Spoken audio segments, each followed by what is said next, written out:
Imagine this. Your head has been severed from your body, but your eyes are still seeing. Your lips are trying to speak. Your mind understands what's happening for a full 30 seconds. This isn't a scene from a horror movie. This is scientific fact. And this is exactly what happened to Anne Boleyn on May 19th, 1536. Today, I'm going to tell you a story that has never been fully told in history books. The story of a queen who wasn't just killed, but whose very existence was systematically erased. This story is so disturbing that you might find it hard to believe it actually happened. Anne Boleyn, Henry VIII's second wife, Queen of England. But before all that, she was a human being. A woman who was psychologically tortured for 17 days in the Tower of London before her execution. What happened to her goes far beyond a simple beheading. It was a calculated campaign of mental destruction that would impress even modern torturers. But before we dive deep into this horrifying tale, I want you to do something for me. If you're finding this story as fascinating and disturbing as I am, please hit that subscribe button and give this video a like. Trust me, what you're about to hear will change everything you thought you knew about Tudor England forever. And don't forget to comment below with your thoughts, because this story deserves to be discussed. Now let me take you back to May 1536, to a woman who was about to face the most brutal psychological and physical torture designed not just to end her life, but to erase her from history itself. The morning of May 19, 1536, dawned unusually bright over London. But this beautiful morning would witness one of the most calculated acts of cruelty in English history. Anne Boleyn had been awake for nearly 24 hours. Tower records show she had requested the sacrament at 2 a.m., kneeling before it for hours in desperate prayer. Her mind was already fracturing from stress and exhaustion. When they came to fetch her, witnesses reported she was laughing with her ladies. But this wasn't peace. This was a psychological breakdown. Her execution had been scheduled and rescheduled multiple times. This wasn't mercy. This was deliberate psychological torture. The uncertainty of not knowing exactly when death would come was a weapon as sharp as any sword. Think about this for a moment. 3 years ago, Anne had processed through these same corridors as Queen of England, preparing for her coronation at Westminster Abbey. Now, guards flanked her not out of respect, but to prevent escape. The same courtiers who had once bowed before her now watched her final walk with calculated indifference. But here's what most people don't know. Henry VIII didn't just want Anne dead, he wanted her erased from history. Her contributions nullified, her daughter Elizabeth delegitimized. This wasn't just an execution. This was the final act of a comprehensive character assassination campaign that had been building for months. Let me paint you a picture of what Anne's life had become in those final months. She had gone from being the most powerful woman in England to being completely isolated. Her every move was watched, her every conversation reported back to the king. Former allies distanced themselves, sensing the shift in royal favor.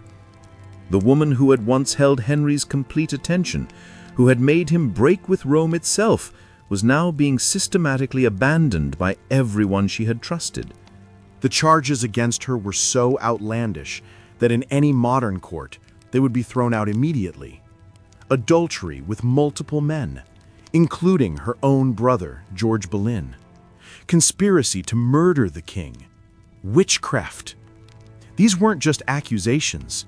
They were a carefully constructed web of lies designed to justify what Henry had already decided to do. Thomas Cromwell, Henry's chief minister and the architect of Anne's downfall, was a master of psychological warfare. He understood that to destroy someone completely, you don't just kill their body, you destroy their reputation, their relationships, their very sense of self. The evidence against Anne was fabricated, but it was fabricated expertly. Men were tortured until they confessed to affairs with the Queen that never happened.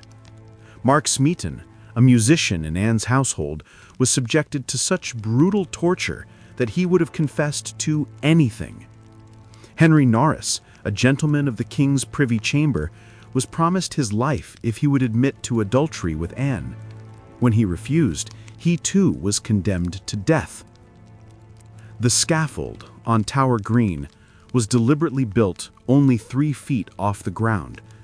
You see this in movies as towering platforms, but that's wrong. This low platform was designed to rob Anne of dignity, keeping her close to the jeering crowd. And yes, there was a crowd.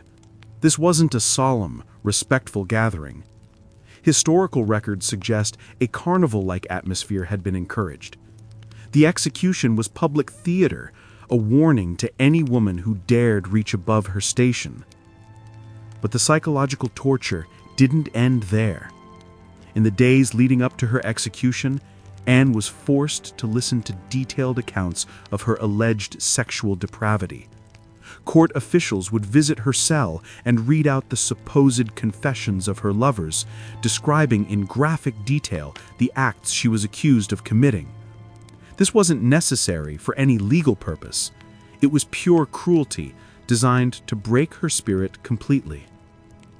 Anne's quarters in the Tower were the same rooms where she had stayed before her coronation. This wasn't coincidence. It was a deliberate choice to remind her of how far she had fallen. The same windows that had once looked out onto celebrations in her honor now looked out onto the scaffold where she would die. Every moment was designed to maximize her psychological suffering. The religious dimension of her torture was particularly cruel. Anne had been a reformer, someone who had supported the break with Rome and the establishment of the Church of England. Now she was being portrayed as a woman so evil that God himself had turned against her. Priests visited her cell not to offer comfort, but to demand confession of sins she hadn't committed. When she refused to admit guilt, they suggested that her refusal was evidence of her damnation. Before kneeling at the block, Anne gave her final speech. But here's what's chilling. Even facing certain death, she couldn't speak freely. Her words were carefully measured. "Good Christian people, I am come hither to die. For according to the law and by the law I am judged to die, and therefore I will speak nothing against it." This apparent submission was actually her final act of rebellion. By acknowledging the law while not admitting guilt, she subtly challenged the legitimacy of the charges against her. But she had to be careful. Her daughter Elizabeth's future depended on not antagonizing Henry further. Even in her final moments, Anne was thinking of her child's welfare. But the most disturbing detail: Henry VIII wasn't even there. While his wife was being beheaded, he was at Whitehall Palace, celebrating his upcoming marriage to Jane Seymour. Court records show that Henry had already commissioned wedding clothes for his new bride before Anne was even dead. Talk about cold-blooded calculation. Now, here's where it gets truly horrifying. Henry had specifically requested a swordsman from Calais instead of using the traditional English axe. This is often presented as mercy in history books, but it was actually more psychological torture. The French method was unfamiliar to English audiences, adding an element of the exotic and foreign to Anne's execution. She would face death at the hands of a complete stranger, using a method that emphasized her otherness, her foreignness. No English executioner would take the job. This wasn't because of any moral objection to executing a queen, but because the French sword technique required specialized training that English executioners didn't possess. The blade itself was razor-sharp and weighted differently than an English axe, designed for a swift horizontal strike rather than the downward chop of an axe. Even the method of death was carefully selected for maximum theatrical impact. The executioner himself had reportedly practiced on animals beforehand, determined to achieve the clean single stroke that would earn him his substantial fee. This cold professionalism, the reduction of Anne's death to a technical challenge, exemplifies the dehumanization inherent in state-sanctioned execution. Anne wasn't just killed. She was processed through a system designed to transform human suffering into political messaging. The blindfold they put on her, that wasn't mercy either. It was to prevent her from flinching at the crucial moment, which could result in a botched execution. Anne had to kneel upright, maintaining composure through sheer will, not knowing when the blade would fall. This position, borrowed from French execution tradition, forced Anne to remain perfectly still through pure mental discipline. Witnesses reported her lips continuously moving in prayer, her eyes darting beneath the blindfold, straining to detect any sound of the approaching sword. The swordsman deliberately remained silent, his feet making no sound as he positioned himself for the killing blow. This silence was part of the torture. Anne knew death was coming, but not when. Can you imagine that psychological torment? Knowing death is coming, but not when? This represents a form of torture that sanitized historical accounts rarely acknowledge. Modern neuroscience tells us that the anticipation of pain can be worse than the pain itself. Anne endured what amounted to sophisticated psychological torture in her final moments. The crowd that had gathered was carefully managed. Henry's supporters had been placed strategically throughout the gathering to ensure the right reactions. When Anne appeared, some were instructed to cheer her death, others to maintain respectful silence. This wasn't organic public sentiment, it was orchestrated political theater designed to legitimize Henry's actions. When the sword finally fell, it was impressively clean by Tudor standards. A single stroke severed Anne's head completely. But what happened immediately after is often omitted from polite historical narratives, and this is where the scientific fact I mentioned at the beginning comes into play. According to multiple witness accounts, Anne's eyes and lips continued to move for several seconds after decapitation. This horrifying physiological response occurs when oxygen remains in the brain tissue after the blood supply is cut off. Modern medical knowledge confirms that consciousness can persist for up to 30 seconds after decapitation, as the brain uses its remaining oxygen supply. Some witness accounts suggest her lips formed recognizable words, perhaps continuing the prayer that had been interrupted by the sword's blow.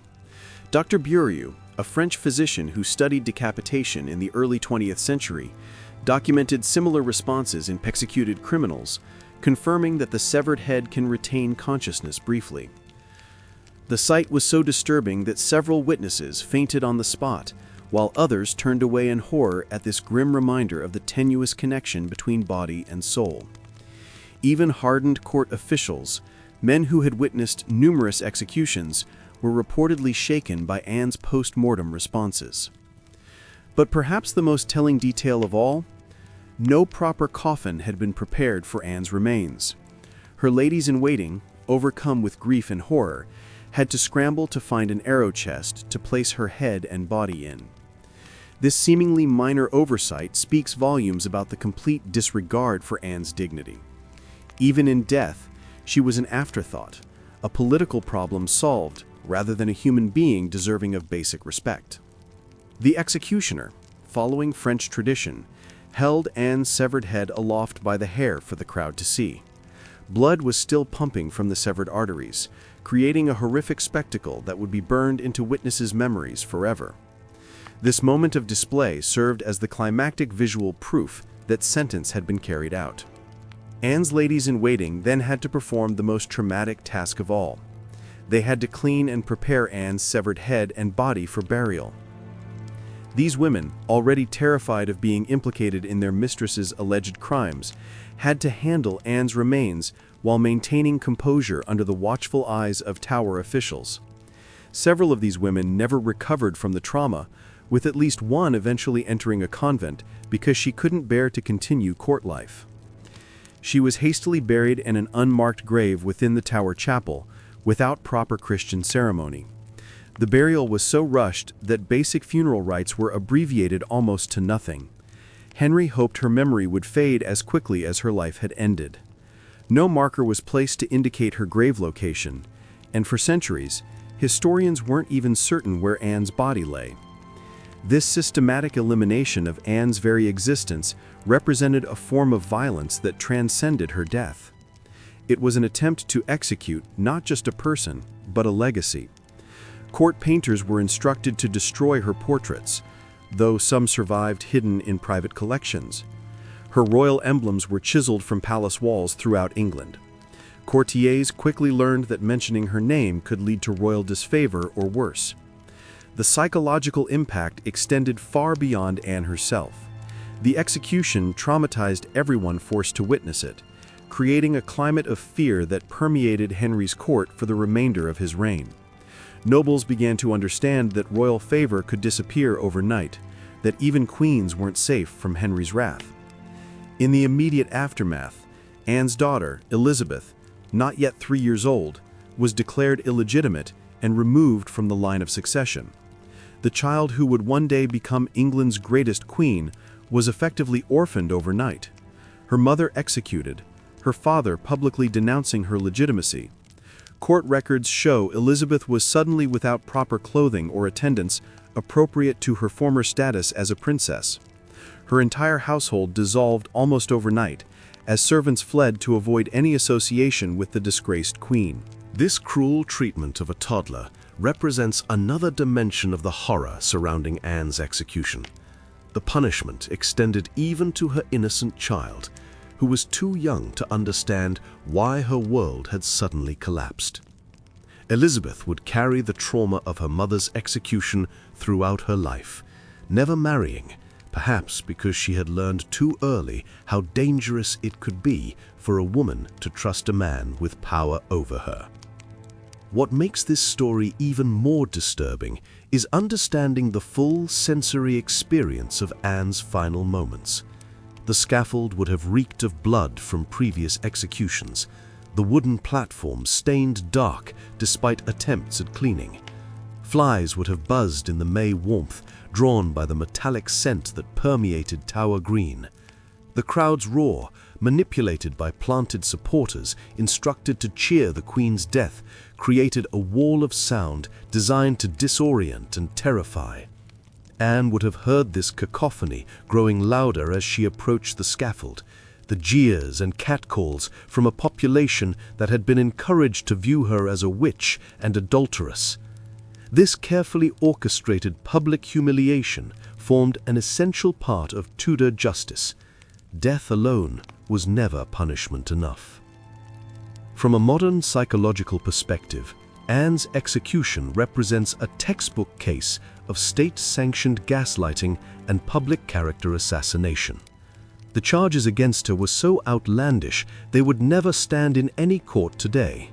But through careful manipulation of public opinion, strategic use of torture to extract false confessions, and complete control of all official narratives, Henry's government successfully convinced many that Anne deserved her fate. This systematic manipulation of reality itself constitutes perhaps the most horrifying aspect of her execution. It demonstrates how completely power can rewrite truth, how public opinion can be manufactured, how innocent people can be transformed into villains through skilled propaganda. These are lessons that resonate uncomfortably in our own era of information manipulation and alternative facts. For weeks before her death, Anne had been subjected to what modern psychologists would recognize as sophisticated torture techniques.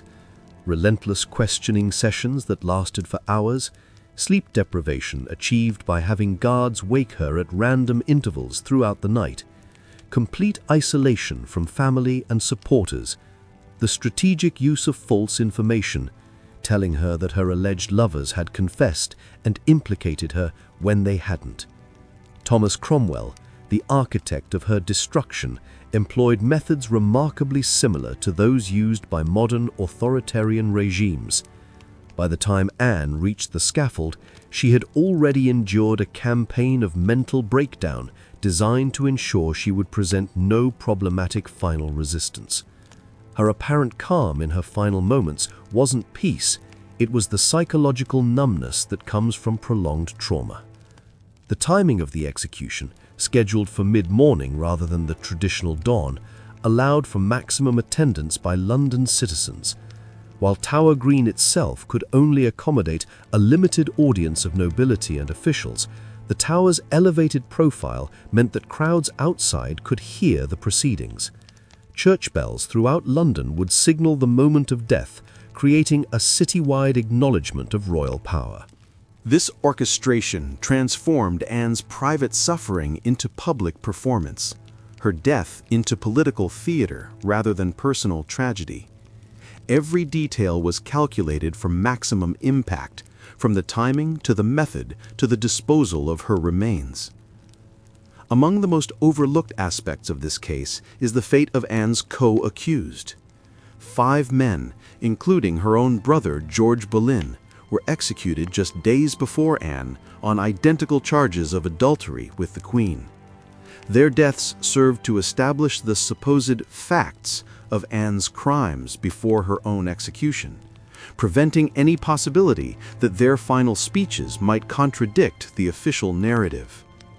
This coordinated judicial murder of 6 people, all convicted on essentially identical fabricated evidence, represents one of Tudor England's most brazen acts of state violence. It was a purge comparable to Stalin's show trials centuries later, demonstrating that the techniques of totalitarian control are as old as power itself. The sword that ended Anne's life was specially imported from France at considerable expense, symbolizing the performative aspect of her execution. Henry spared no expense to ensure a spectacle worthy of a queen's downfall, but also to emphasize the foreign, un-English nature of both Anne and her death. The very weapon used against her was made to seem alien, other, wrong. After the sword fell, witness Thomas Wyatt, himself imprisoned in the Tower and forced to watch the execution, later wrote of the little throat that had had so many jewels hung about it. His poetic lament captures the grotesque transformation of Anne from adorned queen to objectified corpse, from a living woman adorned with symbols of power to a severed head held up for public display. What do you think about this dark chapter of history? Have we truly learned from these lessons, or do we still see similar patterns of character assassination and power abuse in our modern world? Let me know your thoughts in the comments below, and don't forget to subscribe for more untold stories from history that will change how you see the world forever.